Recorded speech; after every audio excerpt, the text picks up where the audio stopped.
I'm Josh Durso, and as always, we are coming to you from the FingerLakes1.com studios in downtown Seneca Falls. Today we have one of the organizers from the Geneva March Against Big Garbage in studio here to discuss the upcoming protest as well as some of the other issues here around landfilling. I'd like to welcome Katie Bennett Roll to the show. Katie, thanks so much for coming on. Thank you for having me. So, first off, tell us a little bit about yourself and just sort of, for those who don't know you, what your role has been in this whole process and what your involvement is. Well, I started with Finger Lakes Zero Waste about 8 years ago, and I've been the secretary for most of the time. And what I've done for this march is I volunteered to just do the coordination, chairperson. Mm-hmm. We have many, many people that are on the march committee that we have been, working hard to organize this in a short period of time. Just like the other march, a lot of the same people are involved. So one of the interesting things there's a big protest you guys have planned, a march, like you said, that's going to be happening in Geneva. One of the key components behind that, I feel like, is Finger Lakes Zero Waste as a coalition organization. Talk to us about what Finger Lakes Zero Waste is. I feel like it's something that some people might not know a whole lot about if you haven't been plugged into this particular issue. Yeah, Finger Lakes Zero Waste Coalition is an organization that was started about 2009, early 2009, late 2008. And the organization originally formed to try to protect Seneca Lake from a leachate pipeline that was planned to be built from the Ontario County landfill to the Geneva wastewater treatment plant. And a lot of people got involved, and we started to address other issues after that issue was effectively squashed. Now, you guys where is your headquarters? Where are you guys centered out of? Right out of Geneva, or? We're centered, yeah, we're pretty much centered right out of Geneva. So did the location kind of lend itself to the landfill issue kind of just naturally? You're wedged right in between two incredibly large landfills, right? Was right. Geneva kind of a role in that? Yeah, it's a natural place because we're in between the first and the third largest landfill in the state. And in fact, Seneca Meadows is actually the largest landfill in the whole northeast of the United States. And so we have, over the years, we have discovered that there are a lot of issues that weren't really being addressed and that people weren't aware of what was going on over at Ontario County at the Board of Supervisors. And so we've sort of been a watchdog organization, and we focused a lot on regulatory and legal issues. Mm-hmm. We've tried to address the trash issue from the front end rather from the back end. And there are organizations like Sierra Club, for example. They have a zero waste committee, and their committee goes around and picks up garbage and cleans the parks and tries to promote recycling and things like that. Whereas we started out to do that, and it turned out that it was just really so much work to do this regulatory and legal and watchdogging politicians in the area that we haven't had as much opportunity to do those kinds of grassroots things that we would really like to do. We have done the Seneca 7 race. We have done the Muscle Man for a few years, where we've helped divert the trash and, get everything composted rather than have a lot of stuff going to the landfill. And this year we did have volunteers that went and diverted a lot of garbage from the Seneca 7 race, which was last Sunday. So we still do that. But we've really been involved in doing a lot of regulatory. Now, with this particular protest, it's going to be happening Saturday at 10 a.m. Just give us the rundown, everything that the average person who either wants to go or has been watching this sort of tick forward, everything they should know heading into this coming Saturday. Okay. what you need to know is try to get there early. Yeah. I mean, we're going to start the march promptly at 10 o'clock, but we would like people to start getting lined up earlier than that. Mm-hmm. We're going to meet near the big Seneca Street parking lot, and that parking lot stretches all the way from Seneca Street down Exchange Street to the ice turf arena, the Geneva Recreation Center. And that's where we want to have people line up. And what we plan to do is get everybody staged there, start marching. We're going to go under the 5 and 20 through the tunnel. There's a tunnel that runs under there, and we don't have to cross the road. And then when we come up out of the tunnel, we'll be on the lakefront side. We'll just walk down the lakefront until we get to Lake Street. It's about 2 blocks. And then we will go up Lake Street, and we will meet in Bicentennial Park. And that's right near the bank there. And what we'll do there is have a rally. There will be a few speakers. Myself, I'll just speak for a few minutes to try to just introduce people that are going to be there. But we have some really great people lined up. We have Darren McGee. He's a professor from Hobart and William Smith. He teaches a course called what is it called? The Geography of Garbage, yes. Okay. And we have Ken Camera. He's a city councilman. He'll be speaking. He's been pivotal in all of these efforts in Geneva. And we're going to have a student from Geneva High School, Green Committee, Tom Tierney, and he will be speaking as well. And we have a few other people, and I can't remember exactly. Now exactly that was going to be one of my next questions. Is you're talking about an event that is just imposing in size.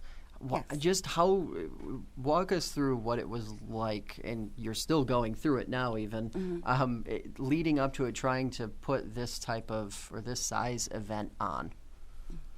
Well, initially, we met with Brad Jones, who was one of the organizers of the other march down here, and he really helped us get organized, put us in touch with people who had been involved, and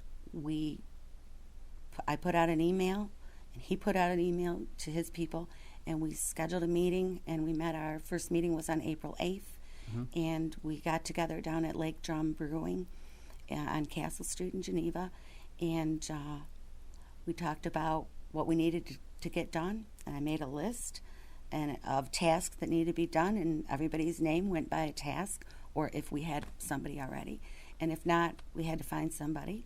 And everybody agreed to do certain things. And then I kept in communication with everyone through email. And we created a Facebook page, event page for called Protest Against Garbage or something to that effect. If you type that in, I think you'll find the page. And I've had people from Gas Free Seneca, people from We Are Seneca Lake, they're involved, and Concerned Citizens of Seneca County, Finger Lake Zero Waste Coalition, and then just individuals like Brad and others. And that's sort of been, I think, one of the recurring themes with this issue is that it isn't just a Seneca Falls issue or a Waterloo issue or a Geneva issue or anywhere else issue. It's kind of become like a Finger Lakes wide issue. Walk us through what that's sort of been like, just from your perspective, your opinion on what that's been like. Yeah, well, I've always believed that this is a regional issue, garbage, because of where we sit in Geneva between these two landfills, because we're in Region 8, which is New York State DEC Region 8.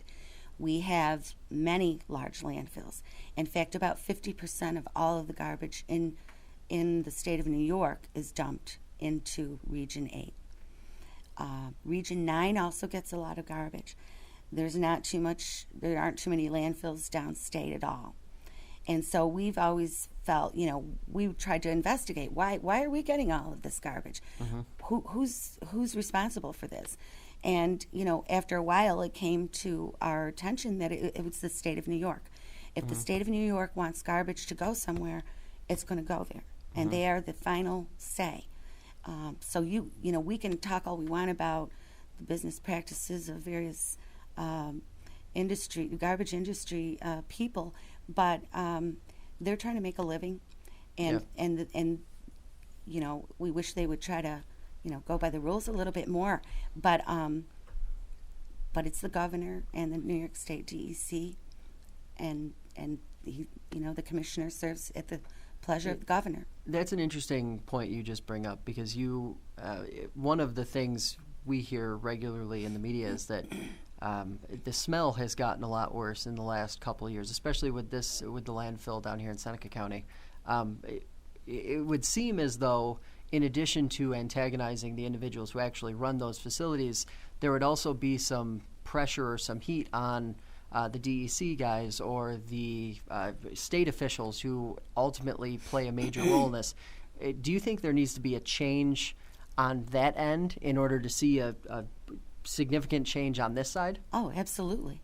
Because without that, there's a history. And if you read some of the court cases that have been litigated over the years, you'll have administrative law judges who say, who rule in favor of the grassroots activists and the environmentalists, and the commissioner, who has the final say, it'll go to the commissioner, and the commissioner will write something like, well, I disagree with the judge, and I think this is what's going to happen, and blah, blah, blah. And they get what they want. It's what I'm saying. It doesn't matter if we've wasted a lot of time and money going through the courts in the state of New York, and we've gotten absolutely nowhere. And the only time that we've actually made some progress is when Finger Lakes Zero Waste Coalition petitioned the EPA, and we are still involved in that issue. And we're just... And you did, right there, you just hit the nail on the head. Yeah. All of these issues take time. And this is something that you guys have been at for approaching a decade now, pretty much. Yes. And it's one of those... The Ontario County landfill, you can speak to this a whole lot better than I can, but in my last conversation with Ken Camera, basically he laid out why the Ontario County landfill is different than the one down here in Seneca County, because it's owned by the county. Right. Now, it would seem, conventional wisdom, people from the outside are going to look at that and say, well, if the county owns it, do they not have the authority to say no more? Now, walk us through what the sort of plan is with, or how the approach has to be a little different with the Ontario County landfill compared to combating our landfill down here. Okay, with the Ontario County landfill, you have a lot of politicians who are bound by a contract that was signed before many of them were on the board and before all of us got involved in this issue. And they do have the authority to, many times, to vote down certain things having to do with the landfill. But they generally do not vote against that because they're afraid of lawsuit. They're afraid if we don't cooperate with Casella Waste, we're going to be sued. So basically, there's a contract, and that contract says that Casella Waste can bring in a certain amount of garbage every year. It says that they can set their own tipping fees. It says a lot of things, and those are two things, the two main things that we object to. Out of area garbage, 92%, Ontario County garbage comes from out of Ontario County. So 8% of that garbage is ours. We're willing to reduce our waste. We're willing to compost, recycle, whatever we have to do, our 8%. But if we do, there's still going to be 92% coming in. And if we don't put it 8% in, they'll just fill it up with somebody else's garbage. So it disincentivizes trying to get people. But the facts are that you have to start now because someday this is going to close, and then you're going to have someplace you need to send your garbage, and we want to make sure that it's as small a footprint as possible. Okay, so this is the thing. With Seneca Meadows, it's different because it's not a municipally owned landfill, it's private. And they can engage in business practices.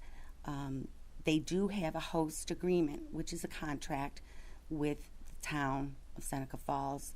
I think they have one with Waterloo as well. And so those towns really have the power. Mm-hmm. And they can use their power like they recently did. Now, you mentioned something really interesting. I want to touch on this before we go any further. The Ontario County Board recently made a pretty impactful decision about a month ago, maybe not quite a month ago yet, but talk to us a little bit about what that decision was, and then a misconception that was then thrown out in the news about a week ago about a DEC regulatory change. Okay, well, this began because they're building the new cells for the expansion. Mm-hmm.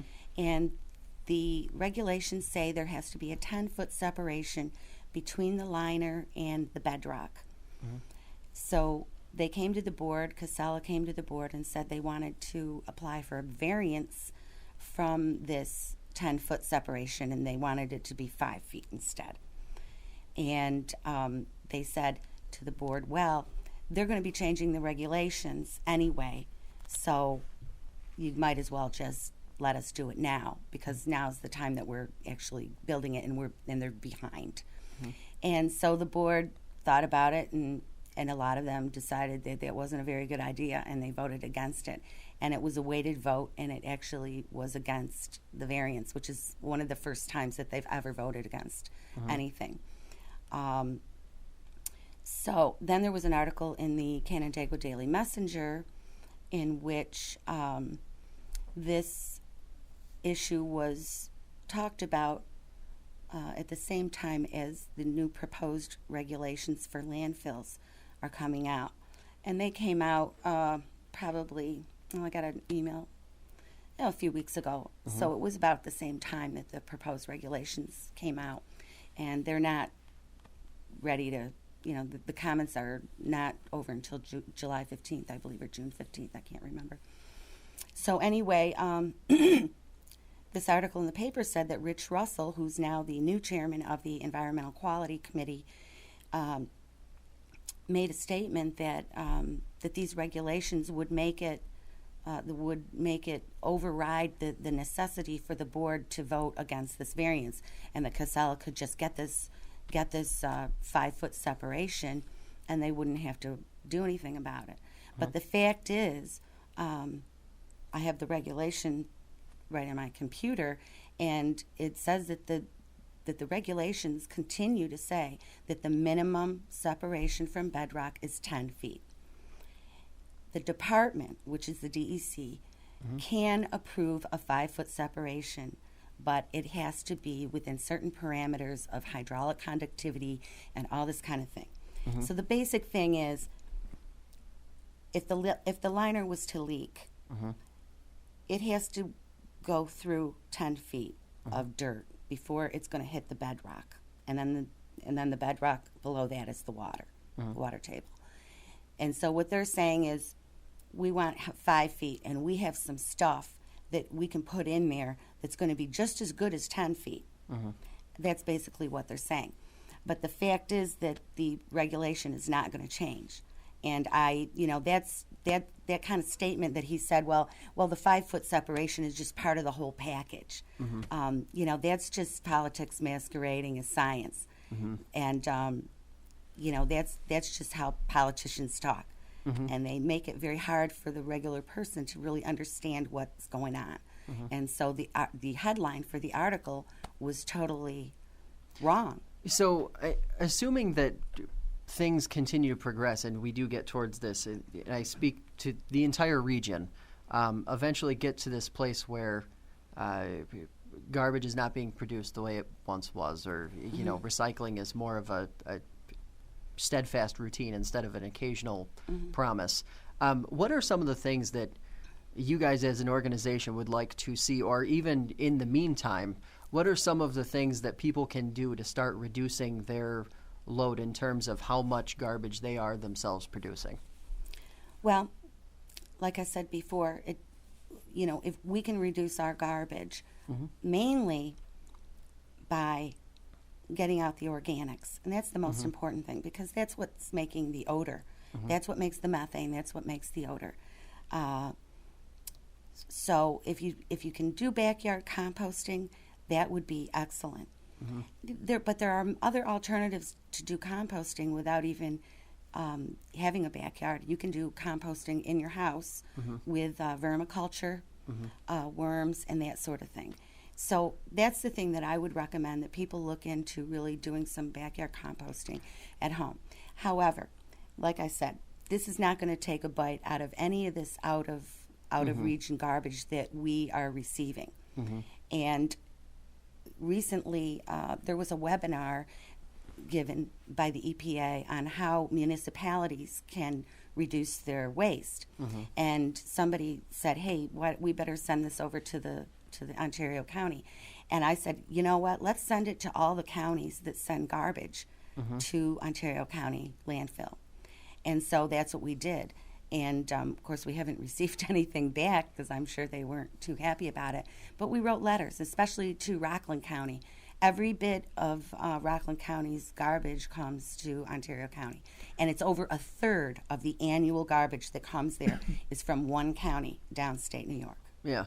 Well, and isn't that part of the, I mean, you've said it, that is part of the problem, but it's so what we have to do is get those counties to reduce their waste. Exactly. And it's sort of like this, you need practically dozens and millions of people working all for the same cause. And I think maybe part of it, because I've heard some people say that, well, enforcing mandatory recycling would go a long way to help the problem. But what I've found is, in talking to some people who have served or are fully ingrained in the political spaces in these individual counties, is that a lot of them have mandatory regulation on recycling, but it isn't necessarily enforced. It isn't. And what would be the optimal? Do you think there's a point where you could start to see some fresh faces in politics, and maybe that would help things? Yeah, definitely. We've tended to go right straight to Albany because, there are two ways you can get people to do things, two motivators, the carrot and the stick. For years, we've tried to use the carrot by trying to motivate people, let's get out there and let's do this for our land and our water and our air. But there are a lot of people that really just don't really care. And you're never going to be able to motivate them. And so then you get the stick. And the stick that we want to use is the DEC must require every county in New York State to have an achievable waste reduction plan that is actually enforced by them. And they have a plan called Beyond Waste, in which they say garbage should be taken care of closer to where it's generated. But have they enforced that? No. And now they're making arrangements to have New York City garbage from Brooklyn brought all the way up here, 2,500 tons a day, to Seneca Meadows by rail. And that's the last straw. That's just the last straw that really got people here upset. And I think the more people that we can get to come out to these marches, to join our organizations, it's just going to be a groundswell. And the governor's not going to be able to ignore it, because at the end of these marches, we're going to go to Albany. And we're going to have a big press conference up there. And the governor's not going to be able to ignore it. Now, that's a great next step here. Is what are sort of your guys' plans, or what, if even in sort of the beginning stages, what are you guys planning for down the road past this? Saturday? What we talked about the other night was forming a broader coalition, and we were thinking of calling it the Finger Lakes Environmental Alliance, and all of our environmental groups getting together, because there's one motivating factor, and that is our lakes. And our lakes are a livelihood. They're our tourism, they're jobs, they're everything. And if we, can't protect our water and our air, then, we're not going to have any livelihood. And I think that, addressing garbage, addressing liquid propane, gas storage, leachate, any kinds of issues like that is just going to, make it better for us here and be, and get people to, actually take notice of what's happening around them. So before we get you out of here, what would be your parting message to the people listening, watching, heading into this weekend, heading into Saturday? Well, I'd like to just say, if you can come out, it will go a long way towards making a statement to the governor. And I want you to understand that we're not against garbage. We're against other people's garbage. We can take care of our own, but we have done our share. We have a disproportionate number of landfills here. We've been taking 50% of the state's garbage for many years, and we're tired of that, and we're not going to tolerate it anymore. And that's going to be that. And they better start making plans for what they're going to do with their garbage when these two landfills close down, because it is going to happen, because we're not going to tolerate it anymore. I guess that's my message. All right. Well, I really appreciate you coming on, and I definitely wish you the best of luck this weekend. Thank you very much. That's going to do it for us today. I'd like to thank Katie for coming on the show and wish everyone involved with the march this weekend the best of luck. Next week, we will be joined with Annette Lutz and Mary Saratori, the two newest members of the Seneca Falls Town Board. They will be here to sit down and discuss some important local issues in Seneca Falls.